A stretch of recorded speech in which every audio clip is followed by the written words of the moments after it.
네, 안녕하십니까. 이번 여름 일본 후쿠오카로 단기 선교를 다녀온 구구또래 김근영입니다.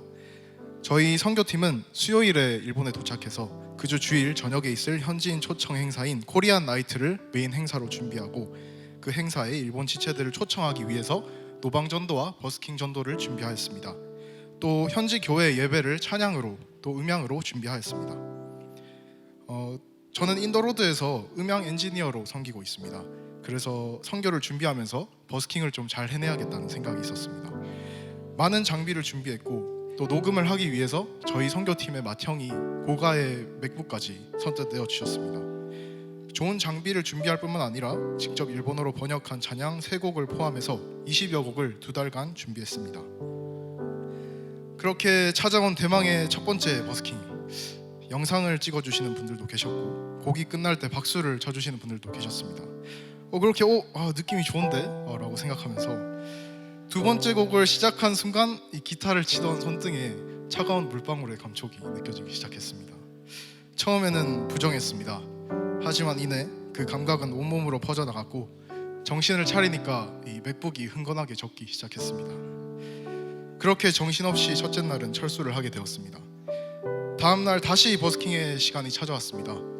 시작한 지 한 10분 정도 흘렀을까요? 멀리서 이 경찰 3분이 다가오기 시작했습니다. 처음에는 부정했습니다. 하지만 이내 경찰들의 발걸음은 애써 무시하기 힘들 정도로 우리들을 향해 있었습니다. 알고 보니까 누군가 시끄럽다고 경찰에 신고를 했던 것이었습니다. 이 버스킹을 중단할 수밖에 없었고, 이 일로 인해서 스피커를 사용한 버스킹은 더 이상 힘들 것 같다는 결론이 나왔습니다. 열심히 준비한 버스킹이 이대로 끝나버렸다는 아쉬운 마음을 가지고 교회로 돌아와서 금요 기도회에 참석하였습니다. 집중하지 못한 채로 예배가 끝나고 기도회가 시작되었습니다. 그런데 기도회 내내 눈물로 기도하시는 선교사님의 목소리가 계속해서 귀에 들어왔습니다. 이 선교팀들이 다 빠지니까 선교사님 부부랑 집사님 한 분만 남아서 기도를 하고 계시더라고요. 선교사님은 20년 넘는 시간 동안 외롭게 예배당을 지키면서 기도를 하셨을 것을 생각하니까 오늘은 이 무조건 선교사님보다 오래 기도하리라 다짐했습니다. 비록 실패하긴 했지만 긴 시간 동안 진정으로 일본 땅을 위해서 뜨겁게 기도할 수 있었습니다. 다음 날 공원에서 기타 하나 들고 돗자리를 깔고 앉아서 찬양을 했습니다. 찬양하는 순간만큼은 너무나 좋았지만 아무 장비도 없이 사람들이 그저 우리끼리 노래하고 노는 걸로만 보진 않을까, 이 버스킹이 진정으로 하나의 씨앗이 될 수 있을까, 이 의문은 머릿속을 떠나지 않았습니다. 또 4일간의 노방전도에서 만났던 일본 청년들에게도 다시 연락을 했지만 대부분 답장이 없었고, 답장이 온 지체들은 스미마센 그리고 눈물 이모티콘으로 가득한 답장을 보내왔습니다. 실망스러운 마음이 컸지만 현지 교회 성도들과 선교사님들께 위로와 희망을 드리는 시간이 되길 기도하며 저녁에 있을 행사를 준비했습니다. 보통 행사를 하면 평균 2명에서 3명이 오신다는데 또 놀랍게도 3분이 새로 오셨더라고요. 이제 작년부 집사님들과 같은 시기에 갔는데 역시 집사님들의 전도 능력은 대단했습니다. 너무나 기쁘고 놀라운 시간이었고, 부족한 일본어 실력이지만 파파고의 힘을 빌려서 처음 방문한 지체들과 함께 식사 교제를 하며 즐거운 시간을 보냈습니다. 사역을 모두 마무리하고 선교사님과 나눔을 하던 도중에 마지막 공원에서의 버스킹이 굉장히 큰 위로가 되셨다고 말씀해 주셨습니다. 일본 땅에서 찬양이 울려 퍼지고 행복해하는 저희들의 모습을 보니 참 행복했다고 해주셨습니다. 한국으로 돌아온 후에 담임 목사님의 주일 설교 중에 선교의 목표는 내가 계획하고 목표했던 것을 잘 하는 것이 아니라 하나님의 뜻이 이루어지도록 기도하고 그것을 위해서 순종하는 것이라고 말씀해 주셨습니다.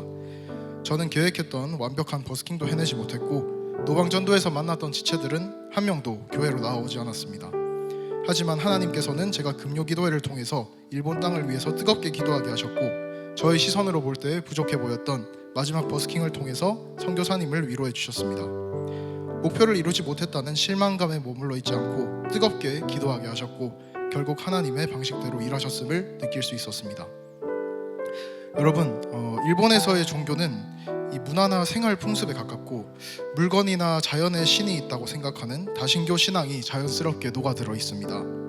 그래서 유일신을 믿는 기독교가 뿌리 내리기가 쉽지가 않습니다.